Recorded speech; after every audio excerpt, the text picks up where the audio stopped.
everybody, it's Kelly.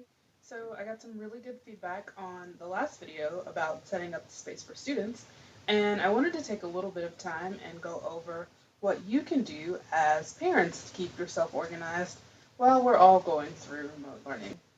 Stay tuned for some tips and tricks on how to stay organized as a parent during remote learning.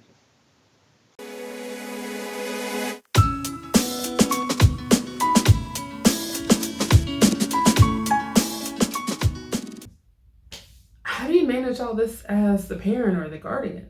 Well, the first thing is you need to organize yourself. So I would suggest finding a either physical paper way or a digital way to keep yourself organized.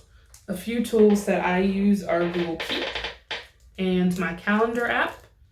And then for any school related emails, in Gmail, in Outlook, in Yahoo Mail, I guess. I'm not even sure what other servers there are, but you can actually flag and create folders. So any information that comes from a specific email address goes directly to one folder.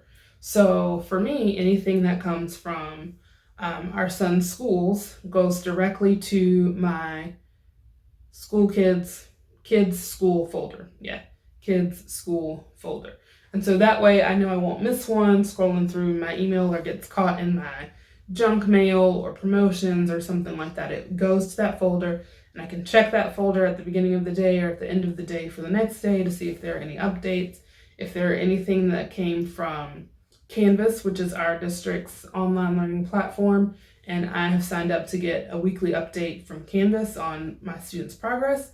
So those emails go there. The emails from the principal, the email from the school, email address, emails from all of their teachers, all of those get flagged and go into the one folder. That way I'm only looking in one place and I don't have to really worry about whether or not I missed something in my general inbox.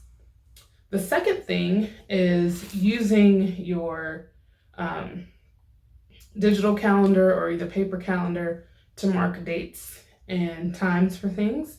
I coordinate my personal calendar with my work calendar, so that way I know, okay, if Mikkel has a meeting, a class meeting at 10 o'clock, then I need to make sure at least at 9:55 that I'm available to help him make sure he gets set up and logged in and that he doesn't have any issues the first couple of weeks. So that's in there. You can also do this the old-fashioned way with pen and paper in a planner or a daily agenda if you keep one of those.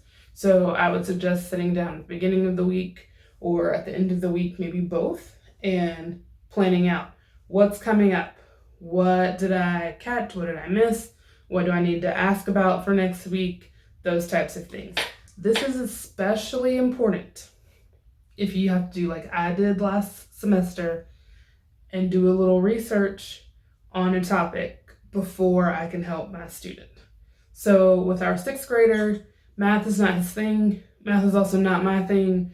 And so I would make sure I was watching Khan Academy before he got up so that I could help him with whatever topic they were working on in math for the week. And I could do that because I had logged in as a parent observer to their class and I could see whenever the teacher would put up new content.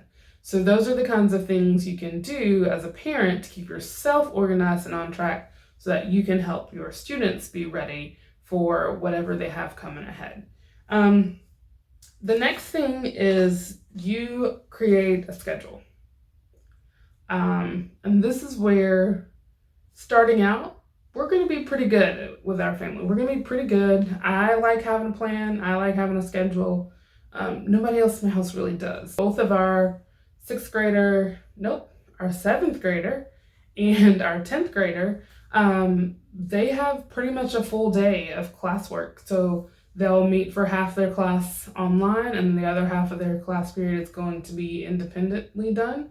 And then they'll also have a homeroom check-in every day. So they don't really have time to sit around and be playing video games all day like they did at the beginning of quarantine and all through the summer.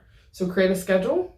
They'll need to be up, showered, have brushed their teeth. If you have boys like I do, you understand the struggle. Up, showered, brush your teeth, and sitting down at their computer ready to go, dressed by whatever time their classes start. So I know our 7th grader, his classes start at 9 o'clock. I'm pretty sure our 10th grader, his classes start at 8 o'clock. So they'll need to be up and dressed and ready to go, have eaten breakfast already by then. Set a schedule for lunch so they're not coming back and forth constantly in and out of the refrigerator, things like that. And then set a time for end of school day and then when they can be released to do some of their screen time activities.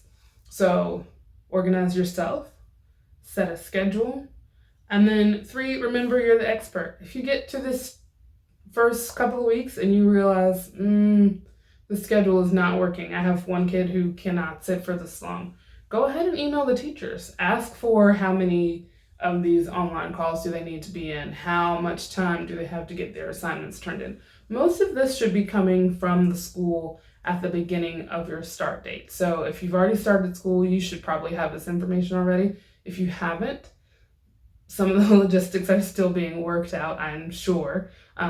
It's been a mad dash all summer with will we go back, won't we go back, how will we go back, and then bam, we're going to go back, and you have to have all these plans in a certain amount of time.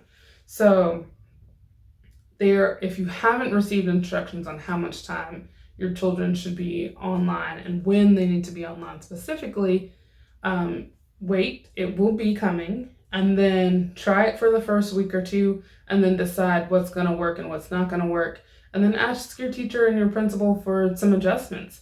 Everybody is learning through this, and it's actually the perfect time to figure out and to do something new. So if whatever has normally worked for your student or normally hasn't worked for your student, this is the time to ask for something different.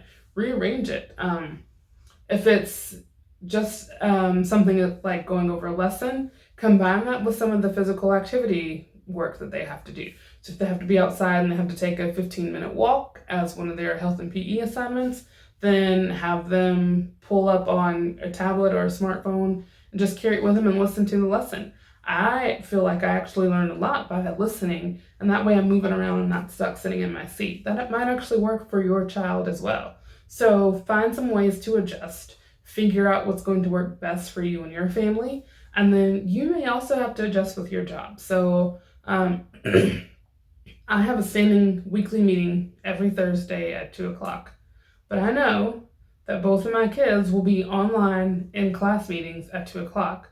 So more than likely, I'm going to need to adjust my standing meeting to somewhere either before or after that so that we are not all 3 on meetings trying to stream virtually at the same time.